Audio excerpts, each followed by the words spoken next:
ఇప్పుడు ఒకవైపు తెలంగాణ రాష్ట్రమంతా ఎల్నినో ప్రభావంతో కరువుతో తల్లడిల్లుతుంటే ఆషాఢ మాసం సందర్భంగా మన కాసం ఫ్యాషన్స్ కిలో చీరలు కొనండి, అరకిలో చీరలు ఉచితంగా పొందండి. దాన్ని ఏ విధంగా అధిగమించాలి అనేటువంటి ఆలోచన చేయకుండా ఎంతవరకు ఏదైతుందో రాజకీయ కోణంతో అంటే వాస్తవంగా వల్ల ఎల్నినో అనేటువంటి ఒక ఈ ప్రభావం ఏదైతుందో ఇది అకస్మాత్తుగా తెర మీదకి వచ్చింది కాదు. ఇది for last 8 months it is in discussion. ఈ ఎల్నినో రాబోతుంది, తెలంగాణ రాష్ట్రంతో పాటుగా దీని ప్రభావం దేశమంతా ఉండబోతుంది, దాన్ని ఏ విధంగా అధిగమించాలనో వీళ్ళ కేంద్ర రాష్ట్ర ప్రభుత్వాలు ముందస్తుగా చర్యలు చేపట్టాలని చెప్పని వాతావరణ నిపుణులు కూడా సూచన చేశారు. కానీ దురదృష్టం ఏంటంటే తెలంగాణ ప్రభుత్వం ఏదైతున్నదో వీళ్ళు ఈ దుర్భిక్ష పరిస్థితిని మనం అధిగమించడానికి వాళ్ళు ఏదైతే మనకు ప్రాణహిత నదీ జలాలు వీళ్ళ మొత్తం రాష్ట్రమంతా ఎక్కడ నీరు లేకున్నా ప్రాణహిత నదిలో మాత్రం ఏదైతుందో మనకు నదీ ప్రవాహం మనకు కుట్టొచ్చినట్టు కనబడుతుంది. దాన్ని దృష్టిలో పెట్టుకొని ఆనాడు కేసీఆర్ గారు వీళ్ళు ఎంత కరువు వచ్చినా కానీ తెలంగాణ రాష్ట్రం రైతాంగం ప్రజానికి ఇబ్బంది పడకూడదు అని చెప్పని వీళ్ళ మేడిగడ్డ వద్ద బ్యారేజ్ నిర్మాణం చేయడం జరిగింది. అంటే వాస్తవంగా మేడిగడ్డ బ్యారేజ్ అనేది ఏదైతే ఉందో వీళ్ళ మనకి ఎల్నినో వచ్చింది కదా, ఇప్పుడు దాని అవసరం తెలిసి వస్తుంది. అదర్వైజ్ ఏదైతుందో మన కడెం ప్రాజెక్ట్ నీళ్లు, ఎస్ఆర్ఎస్పి నీళ్లు ఎల్లంపల్లికి వెళ్ళి మనం ఎగువకు తరలించుకునే అవకాశం ఉంది. ఒకవేళ ఎస్ఆర్ఎస్పి ఓవర్ఫ్లో అవుతే వరద కాలువతో కూడా మనం నీరు వాడుకునే అవకాశం ఉంది. ఎక్కడ నేను entire your NDSA report Medigadda బ్యారేజ్కు సంబంధం లేకుండా కేవలం నీటి ప్రవాహం 93.5 మీటర్ లెవెల్కి వచ్చినప్పుడు ఏదైతుందో కన్నపల్లి పంప్ హౌస్ నుండి నీటిని ఎగువకు తరలించడానికి ఏమైనా ఆంక్షలు పెట్టిందా? అది దయచేసి ఉంటే చెప్పరా నాయన, మా పొరపాటు అయితే సరి చేసుకుంటాం. కానీ తెలంగాణ రైతాంగాన్ని ఏదైతుందో ఈ విధంగా ఏదైతుందో కక్షపూర్తంగా శిక్షించమని చెప్పండి. వాళ్ళు ఎన్డీఎస్ఏ రిపోర్టే మీకు నిపుణులు చెప్పింది కాబట్టి తెలుపుదామని చెప్పిన ప్రత్యేకంగా ఈ సమావేశాన్ని ఏర్పాటు చేయడం జరిగింది. వీళ్ళ ఈ కరువు కూడా ఏదైతుందో నేను 4 దశాబ్దాల కాలం చూస్తున్నాను. ఎందుకంటే చంద్రబాబు నాయుడు కాలంలో కరువు నేనే 2004కి పూర్వము చంద్రబాబు నాయుడు గారు ముఖ్యమంత్రి ఉండగా నేను కరువు చూసిందా. మళ్ళీ ఇప్పుడు కరువు కనబడుతుందంటే మళ్ళీ రేవంత్ రెడ్డి వచ్చినాకంటే కరువు కనబడుతుందా.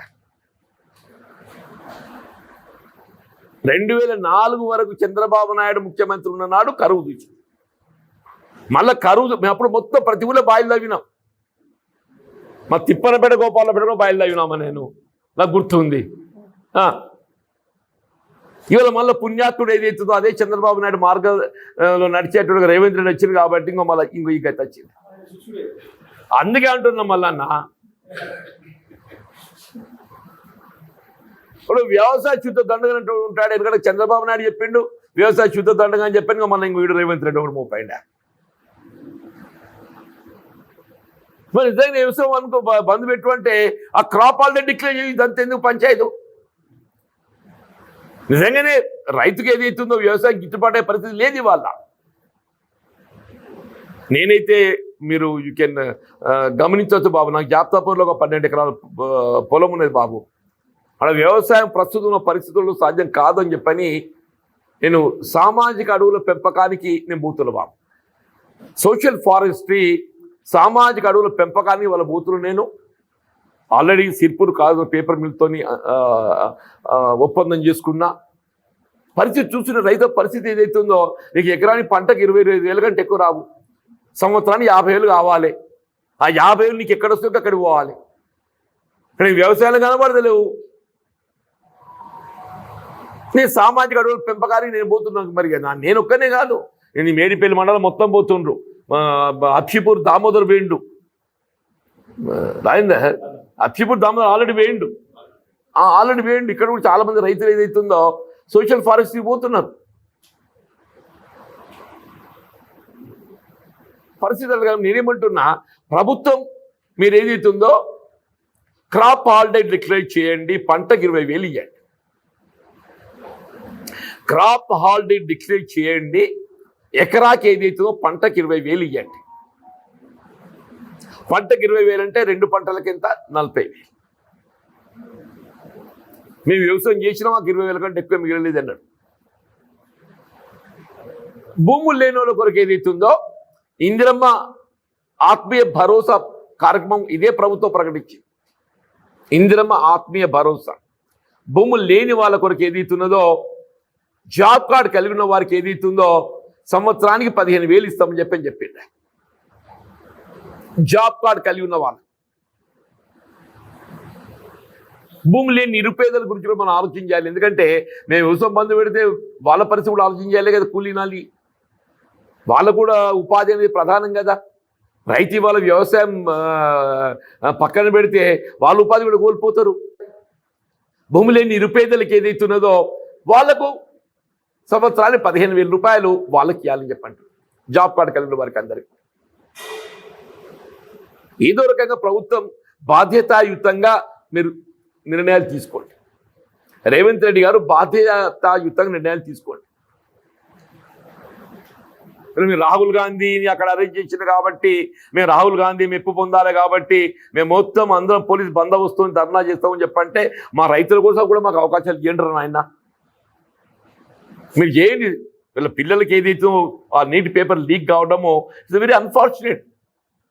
ఇవాళ కేటీఆర్ గారు ఏదైతే ఉన్నదో ఇలా బీఆర్ఎస్ పార్టీ కార్యనిర్వాహక అధ్యక్షులు ఈ సో సెంటిమెంటల్, ఆయన బర్త్డే సెలబ్రేషన్ కూడా పక్కన పెట్టుకొని రేపు ధర్నా చేస్తారు. కేటీఆర్ గారు ఇలా బీఆర్ఎస్ పార్టీ కార్యనిర్వాహక అధ్యక్షులు ఏదైతుందో ఢిల్లీలో ఏదైతుందో నీట్ ఎగ్జామ్ లీకేజ్ పట్ల ఏదైతుందో ఆడ ఢిల్లీ పోలీస్ ఏదైతే కర్కశంగా ప్రవర్తించిందో అమానుషంగా ఆడపిల్లలు చూడకుండా ఏదైతుందో వాళ్ళు ప్రవర్తించిందో దానికి నిరసనగా ఏదైతుందో ఆయన బర్త్డే సెలబ్రేషన్స్ కూడా రద్దు చేసుకుని ఏదైతుందో రేపు ఇందిరా పార్క్ వద్ద ఆయన ఒక 20 ధర్నా చేస్తుందని చెప్పండి. This is the thinking of BRS party. ఇంతవరకు ఏది ఇస్తుందో రేవంత్ రెడ్డి ఎప్పుడు ఎన్డీసీ చెప్తారు కదా కథ. ఆ ఎన్డీసీ ఇది మంత్రి గారు ఏది ఇస్తుందో 6 నెలలు నిద్రపో ఇప్పుడు లేచి ఇది ఎల్లినో ప్రాబ్లం మమ్మల్ని చేయమంటావు, ఈ మాత్రం తెలియదు జీవన్ రెడ్డి కంటే ఏమన్నట్టే. నాకు తెలియదా, నీకు తెలియదా? తెలియదు నాకా నీకా? మొన్న మెట్పల్లిలో కామెంట్ చేస్తుండేటమ్మా, జీవన్ రెడ్డి తెలియదా ఎల్లినో ప్రభావంతో ఇది అయిందని చెప్పని.